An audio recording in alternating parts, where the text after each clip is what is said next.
নমস্কার বন্ধুরা, রেসিপি সেই সার্বিকাতে সবাইকে স্বাগত জানাই। আশা করি আপনারা ভালো আছেন। আজকে আবারও চলে এসেছি দারুণ একটি রেসিপি আপনাদের সাথে শেয়ার করতে। আজকে আমি মাছের মাথা দিয়ে সোয়াবিনের রেসিপি করে দেখাবো, তো ভিডিওতে আপনারা শেষ পর্যন্ত থাকুন এবং দেখুন কেমন করে করছি। এখানে আমি একটা পাত্রে জল বসিয়ে দিয়েছি, তার মধ্যে দিয়ে দিলাম সয়া চাং, যেটা ছোট সাইজের সয়াবিন হয়, সেটা দিয়ে দিলাম আর হাফ চামচ নুন দিয়ে এটাকে 2 থেকে 3 মিনিট বয়েল করে নিলাম। এবার আমি এটাকে নামিয়ে রাখছি। তারপরে দেখুন এখানে মাছের মাথা নিয়েছি, সেটাতে ভালো করে মাছের মাথাকে ধুয়ে নিয়ে তার মধ্যে দিয়ে দিলাম নুন আর হলুদ। এটাকেও আমি মাখিয়ে রেখে দিচ্ছি। আর এখানে আমি নিয়েছি আলুটাকে ডুমো ডুমো করে কেটে নিয়েছি। তারপরে কড়াইয়ের মধ্যে সর্ষের তেল দিয়ে মাছের মাথাগুলোকে লাল করে ভেজে নিতে হবে।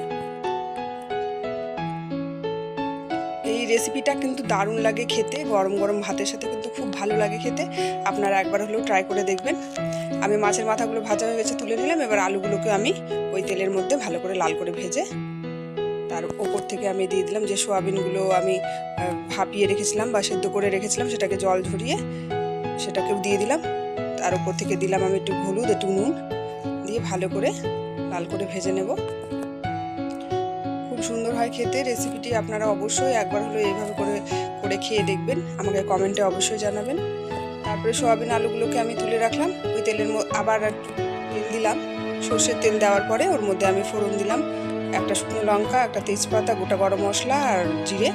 দেওয়ার পরে আমি পেঁয়াজ কুচি দিয়ে দিলাম। আমি এখানে 2টো পেঁয়াজকে কুচি করে নিয়েছি। আর এখানে আমি আদা, রসুন আর কাঁচা লঙ্কার পেস্ট দিয়েছি, যেটা স্কিপ হয়ে গেছে দেখাতে। সেটা দিয়ে আমি ভালো করে 2-3 মিনিট কষিয়ে নেওয়ার পরে আমি এটাতে দিয়ে দিলাম একটা টমেটোকে আমি পেস্ট করে রেখেছিলাম, সেটা দিয়ে দিলাম।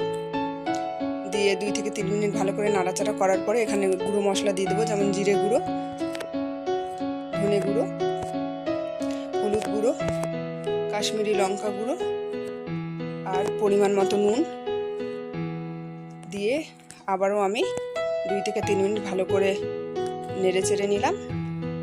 তারপরে একটু সামান্য জল দিয়েছি যাতে তলাতে লেগে না যায়। ভালো করে নাড়াচাড়া করে নেওয়ার পরে এটাকে আমি ঢাকা দিয়ে রাখলাম। 8 মিনিট মতো আমি ঢাকা দিয়ে রেখেছিলাম।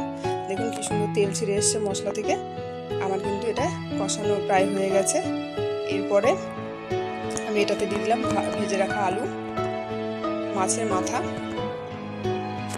আর 2টো কাঁচা লঙ্কা চিড়ে দিয়েছি।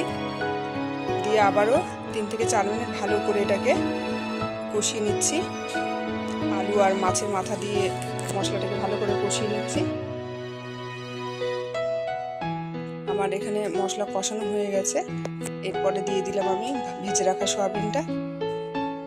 এটাকে দিয়ে আমি 1 মিনিট মতো ভালো করে নাড়াচাড়া করে নিচ্ছি। করে নেওয়ার পরে এবার পরিমাণ মতো আমি এখানে গরম জল ইউজ করেছি, পরিমাণ মতো জল আমি এখানে দিয়ে দিলাম। এই রেসিপিটা খুব বেশি ঝোল হবে না, আবার খুব বেশি মানে ঘনও হবে না, আর কি গ্রেভিও হবে না। এটা মিডিয়াম একটা মানে ঘনত্ব থাকবে। তারপরে দেখুন আমি ঢাকা খুলে খুব সুন্দর আমার সমস্ত কিছু হয়ে গেছে সেদ্ধ। উপর থেকে গরম মশলা, ধনেপাতা আর ঘি ছড়িয়ে দিলাম। নেড়ে চেড়ে নিয়ে আমি কিন্তু এবার এটাকে সার্ভ করে দিব। যদি আপনাদের এই রেসিপিটি ভালো লেগে থাকে, সোয়াবিন দিয়ে মাছের মাথা দিয়ে সোয়াবিনের এই রেসিপিটি যদি ভালো লেগে থাকে, প্লিজ একটা লাইক করবেন, শেয়ার করবেন। যারা নতুন বন্ধু আছেন এখনও আমার চ্যানেলটিকে সাবস্ক্রাইব করেনি, প্লিজ আমার চ্যানেলটিকে সাবস্ক্রাইব করে আমার পাশে থাকবেন। আরও নতুন নতুন ভিডিও দেখার জন্য আমার চ্যানেলটিকে ফলো করবেন। এতক্ষণ আপনারা ধৈর্য ধরে আমার ভিডিওটি দেখলেন, তার জন্য আপনাদের অসংখ্য ধন্যবাদ। আবার দেখা হবে নতুন আরেকটি ভিডিওতে। ভালো থাকবেন, সুস্থ থাকবেন।